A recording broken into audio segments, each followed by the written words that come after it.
How often do freshmen get to play with Coach Fleck in the Minnesota Fleck era? And on top of that, who could be the impact freshman this year? You are Locked On Golden Gophers. No matter what we're going to do here, we're just going to keep rowing. Your daily podcast on the Minnesota Golden Gophers. However it turns out, we're just going to keep rowing.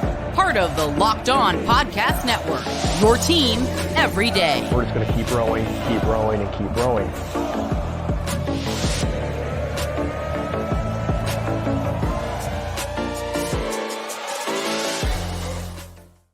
What's up, y'all? You are listening to Locked On Golden Gophers, part of the Locked On Podcast Network, your team every single day. And we're back at it again next week, Monday through Friday, 5 days a week. It's Gophers, Gophers, Gophers galore. So get ready, hit subscribe, follow wherever you get the podcast at Locked On Golden Gophers.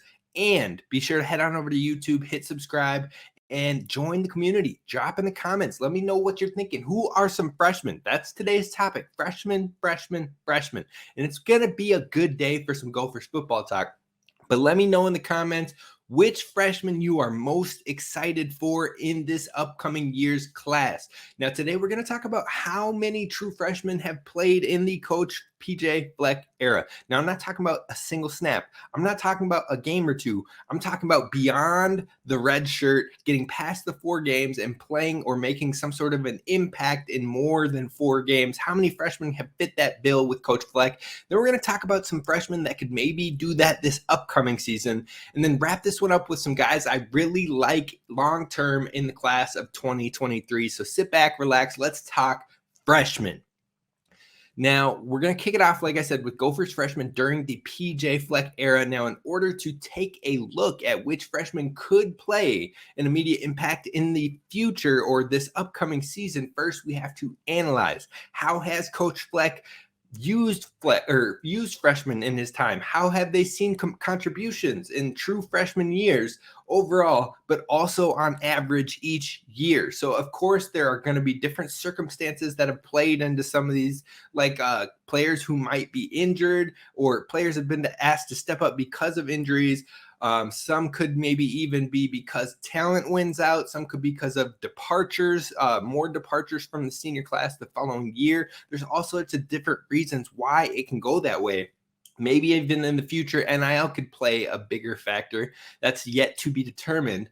But let's look at how Coach Fleck has used them in his history with Minnesota. So I just want to specify once more that we're talking about players who have played enough to not keep their redshirt freshman year.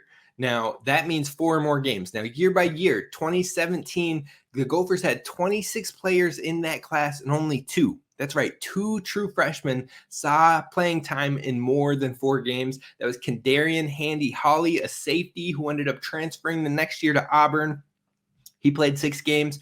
And then we had Nate Ulmer, a defensive lineman. Eventually, he ended up changing positions to offensive line and then tight end. And he played 11 games in his first year as a true freshman on the defensive line, started the final 7 and made 11 total tackles. So not a lot of contributions in year 1 with Coach Fleck. But then you move on to class 2. I should say class 1 and class 2 because 2017 class was Coach Fleck's first class. That was a class with Tanner Morgan. That was a class with John Michael Schmitz. I think Blaze Andrews might have been in that one. And so many more names that you would recognize. But the 2017 class had 2 true freshmen that but got playing time. Moving so fast here. But let's move over to 2018. A lot more true freshmen saw the field in this one. In 2018, there were 25 members of the class and 11 of them. 11, approaching that halfway point. I mean, 12 out of 24 would be 50%. 11 out of 25 is 44%. So 44% of the true freshman class of 2018 saw more than 4 games of action. We're talking Rashad Bateman, Terrell Smith, Zach Annexted, Thomas Rush, Bryce Williams, Benny Sapp, Jordan Howden, Jamal Teague, Mariano Sori-Marin, Daniel Faalele, and Max Janes. A handful of those saw a lot of that time on the special teams, contributing in different manners on the special teams units, including Max Janes, including Mariano Sori-Marin, including Benny Sapp, including Thomas Rush. And those guys saw a lot of their opportunities on the special team side of things, but there were still very much impact players in that class as well. So 44% in year 2 as opposed to the 12% in class number 1. Now, moving to the 2019 season, we had 3 out of the 21 in the class, with giving us 14%, but 2 of those 3 were actually specialists. They were the long snapper, Brady Weeks, who is absolutely been impactful for the Gophers in his time here. And then Michael Lance, a kicker who played 11 games. Brady Weeks played all 13. But then the third freshman to see time outside of the specialists was Tyler Nubin, safety. He saw a lot of opportunities on special teams, but also played in a number of games at the safety position as well. Now, when we're moving on past 2019, we're going to 2020. This is the COVID year class. In 24 members of that 2020 class, 5 of them saw more than 4 games of time, 20% overall. Daniel Jackson, wide receiver, Flip Dixon, safety, Cody Lindenberg, linebacker, Mark Crawford, punter, and Dragon Kesich, kicker. So again, 2 specialists in there, but overall, a lot of names that you will recognize. That talent stood out. That talent found its way on the field. 20% in the 2020 class. And then the final 2 classes, the last 2 years now, or the last 2 years of true freshmen that have come through, 2021, both had 18 men in their class, in the recruiting class that ended up committing and coming to Minnesota. 18 in the 2021 and 2022 class, and 3 of them in the 2021 class saw opportunities where they played more than 4 games and made contributions. Justin Wally, Marquise Irving, and Brady Boyd. Now, Brady Boyd went on to transfer to Texas Tech. Marquise Irving went on to transfer to Oregon. So the only one in that 2021 class that made impact on their freshman year was Justin Wally, who is still here and ready to head into the junior year as the leader of that cornerbacks room.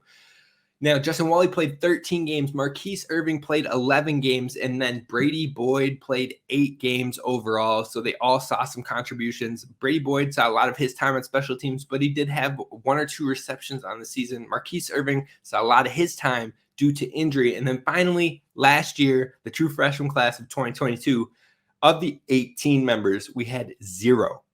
Not a single freshman was put into the game, into the opportunity to make an impact on a long term. Now, we had blips and flashes from players. Zach Evans had a nice game in some garbage time where he broke away with a touchdown. Anthony Smith got 2 games. He got a sack in those 2 games. There were many more that got 1 or 2 games here or there. Coleman Bryson got opportunity in, I believe, 1 or 2 games, but we know how that bowl game went. He was the MVP of the game. He had a pick 6 that was huge. So there were flashes, but none of them saw enough to use that red shirt in their freshman year.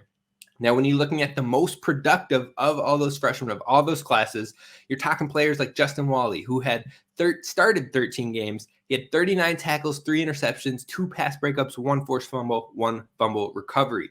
Then you move on to Bucky Irving. He came in due to injury. Mo got injured. Trey Potts got injured. Bryce Williams got injured. It was down to Bucky Irving and Kai Thomas, both freshmen at the time. Bucky, a true freshman. Kai, a redshirt freshman. But overall, he played in 11 games, 696 rushing yards, 76 receiving yards, and 4 touchdowns. Daniel Jackson, in the shortened season, played in all 7 games. He had 12 receptions for 167 yards. Cody Lindenberg, again, that 2020 class, played 6 of the 7 games, started in 3 of them, had 10 total tackles. Tyler Nubin played in 12 games in his freshman year.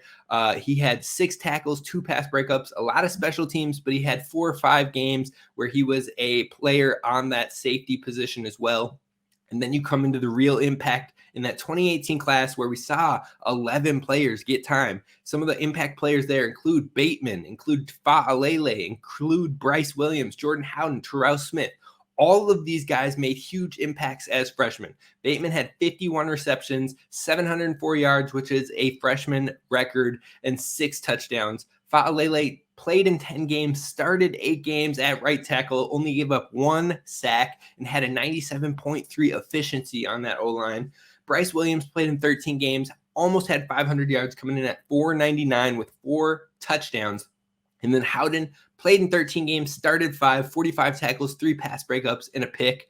And then Terrell Smith played in 11 games, started 9, had 43 tackles, 8 pass breakups, and 1 interception. So you take a look at all of the time Coach Fleck has been here, the average true freshman to play each year. There are 24 of the 132 commitments he had between 2017 and 2022.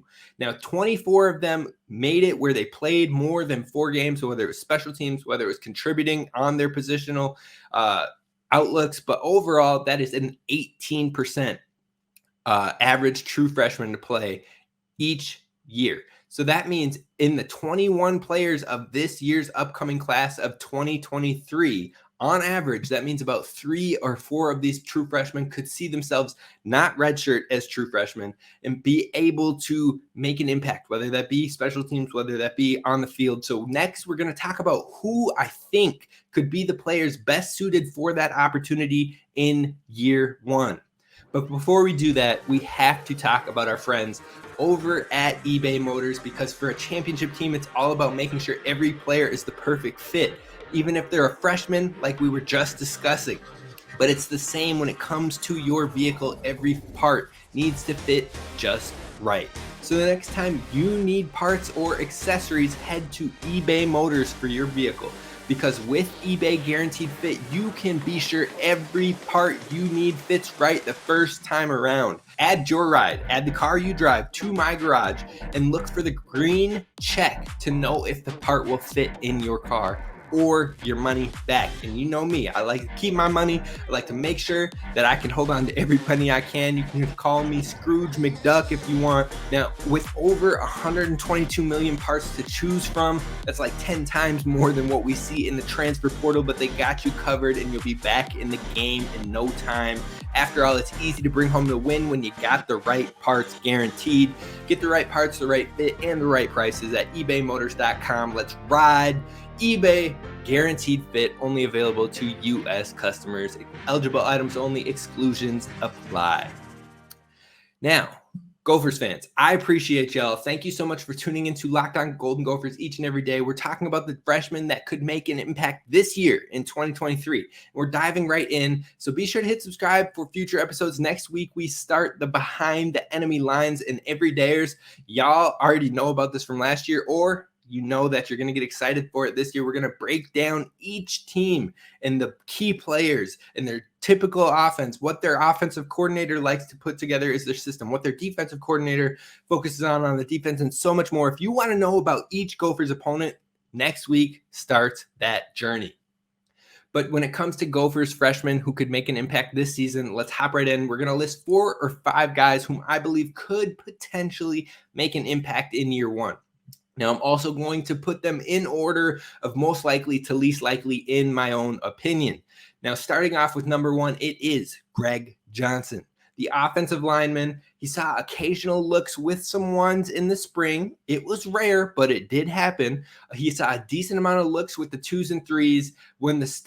When he came to town, the staff noticed from the jump, he came ready to play, grind, and grasp things very quickly in the spring. If he can elevate that over the summer, if he can continue to build that, this man can get himself on the field. As long as he can keep absorbing it quickly, it could be a strong push for that left guard position. I think that's still a battle when it comes to the left guard. You've got Carter Shaw, you've got Tyler Cooper. And I think Greg Johnson can put his name in that conversation as well. And honestly, it could be great for the Gophers in the long run too, if he doesn't make mistakes. That's the number one way he can get on the field, is cleaning up any errors, making sure he isn't a liability, even though he would be a true freshman. If Greg can be error-free and continue to elevate, he's got the upside to let him get in there and grow from experience now. And that could allow him to be a staple in that Gophers offensive line for years to come, like we've seen from guys like Daniel Faalele. And even if it does become a redshirt for a year in Minnesota, that's okay. We've seen that play out as very successful as well with Blaze Andrews, John Michael Schmitz, Ariante Ursary, Carlos Dunlap had some years as well. We've seen it also work out for offensive linemen, the long game, and that works out too like Nathan Bowe starting this year, Axel Rushmeyer starting last year, Martez Lewis or JJ Gaudet, or maybe even Carter Shaw all could have an opportunity this year. So we've seen that work out as well. But Greg Johnson is a freshman who I think could play impact right away. Now, the next freshman I want to talk about is Zaquan Bryan.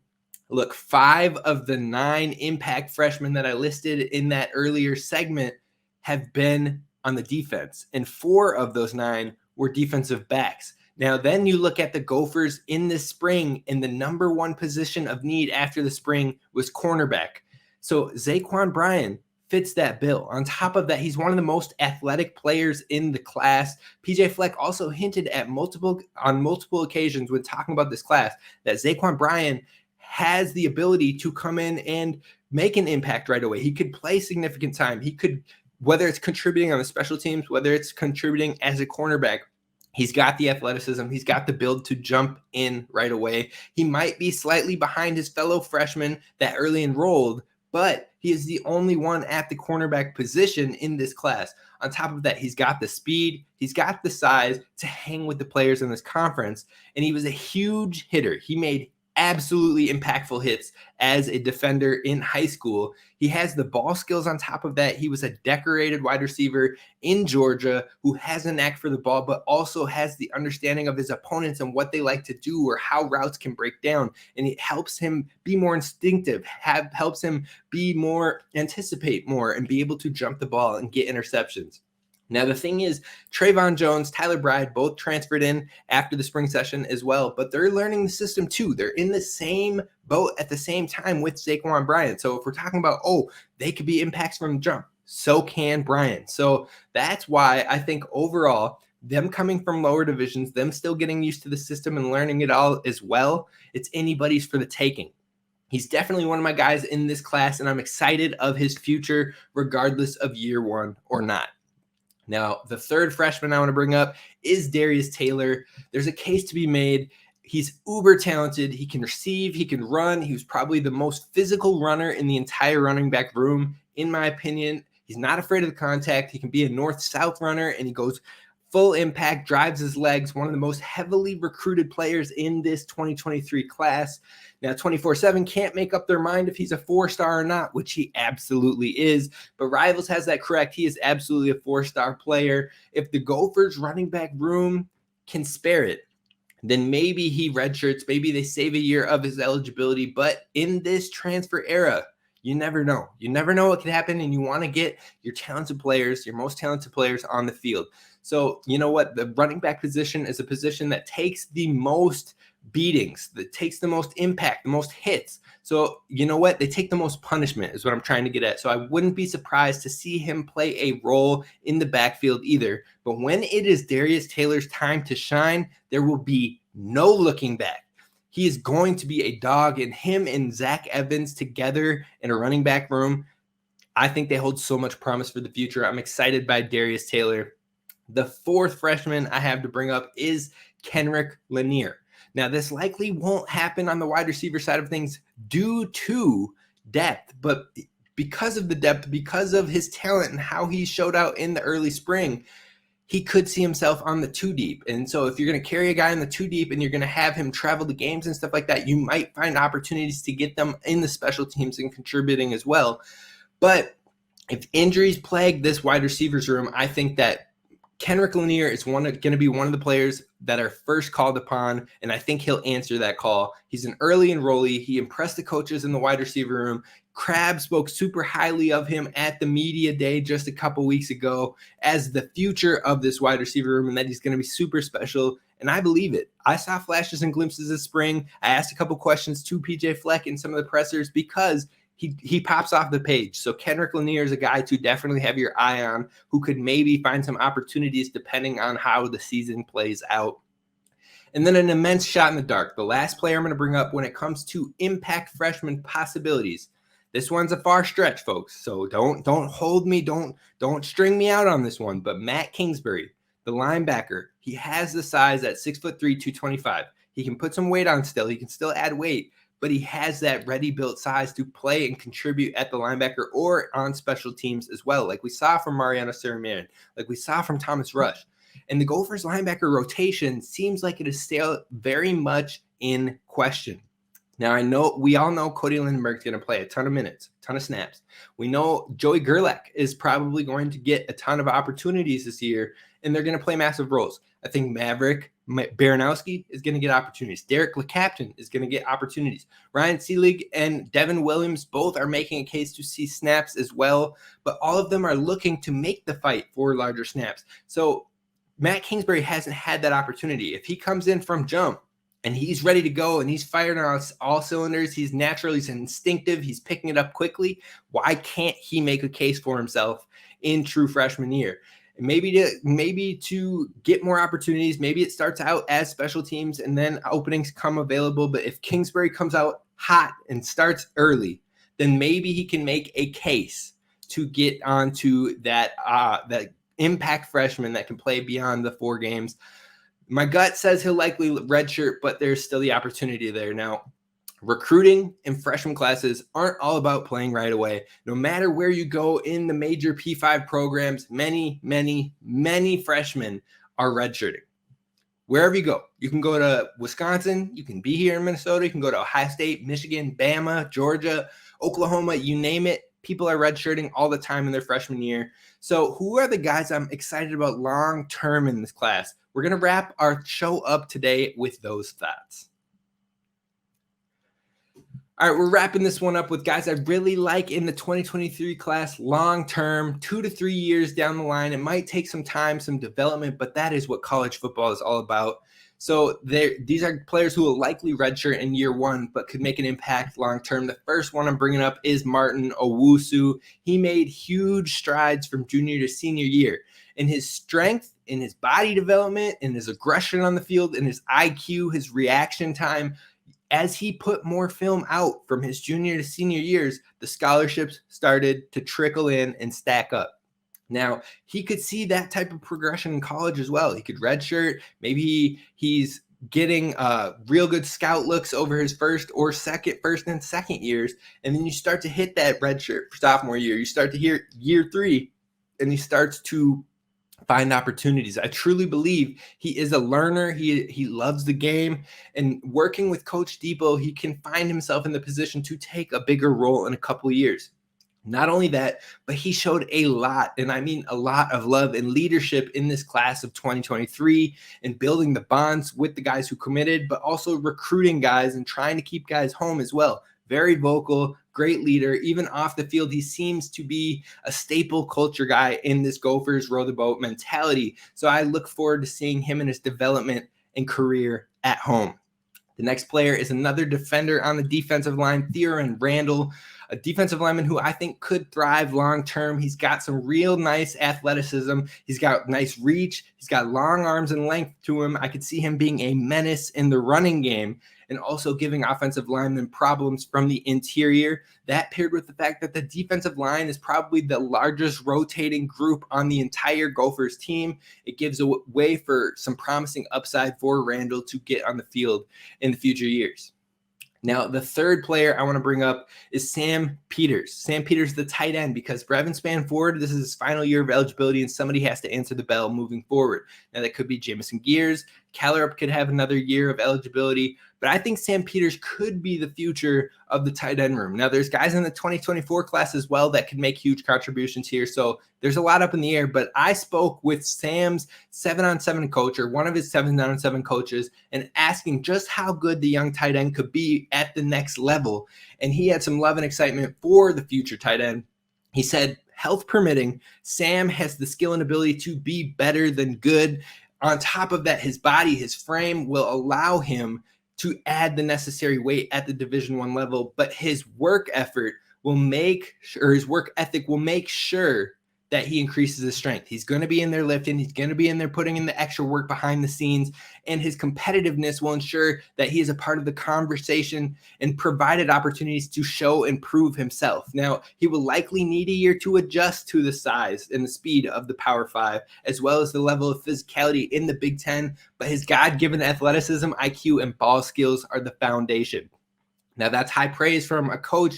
You love to be able to see that outside perspective from him, but a year learning from one of the best in the nation in Brevin Smith-Ford and seeing his process, picking his brain, asking why he does things, how he goes about watching film, what is he looking for, and then growing with his feedback will be massive for Sam Peters, something that the class of 2024 won't be afforded the opportunity for, which I think helps put Sam Peters into the conversation of having kind of a leg up on them as well. So it'll be massive for his development and could maybe even help him step into opportunities in year 2 after Spanford is headed to the draft.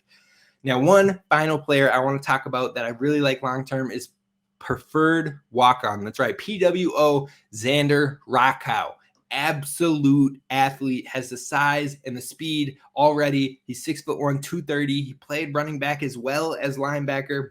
Knack for the ball, complete culture guy, always working, does whatever his team needs, and is a winner. The kid from Eau Claire played running back, linebacker, returner, caught passes, you name it. And in his high school career, he ran for 3,831 rush yards, 56 touchdowns on 441 carries. He caught 38 passes for 710 receiving yards and 7 touchdowns. On top of that, he made 105 tackles, 8 sacks, 2 interceptions, and then averaged 25 yards a return on punt returns and 17 yards a return on 5 kick returns. Won a state title, played baseball as well, got to the national or the state championship in baseball too. If his work ethic is what I think it is, this is a Blake Cashman type of guy. This is a guy who can absolutely put himself in the conversation to earn a scholarship eventually here at Minnesota, to make an impact as a preferred walk-on. Jordan Howden made it happen.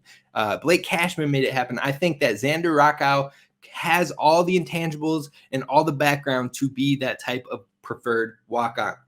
So I want to shout out 3 names as well. I haven't watched as much on the film. I haven't dove into them as much, but I'm really intrigued by Carter Menz, Daniel Nuke-Hayes, and Jerome Williams as well. Those are all freshmen to keep on your radar as we head into the year and beyond. That's going to do it for us on today's episode of Locked On Golden Gophers. Next week, we're back to 5 days a week. We're talking behind enemy lines, and we're getting into the dirty details each day on a Gophers opponent. Be sure to hit subscribe.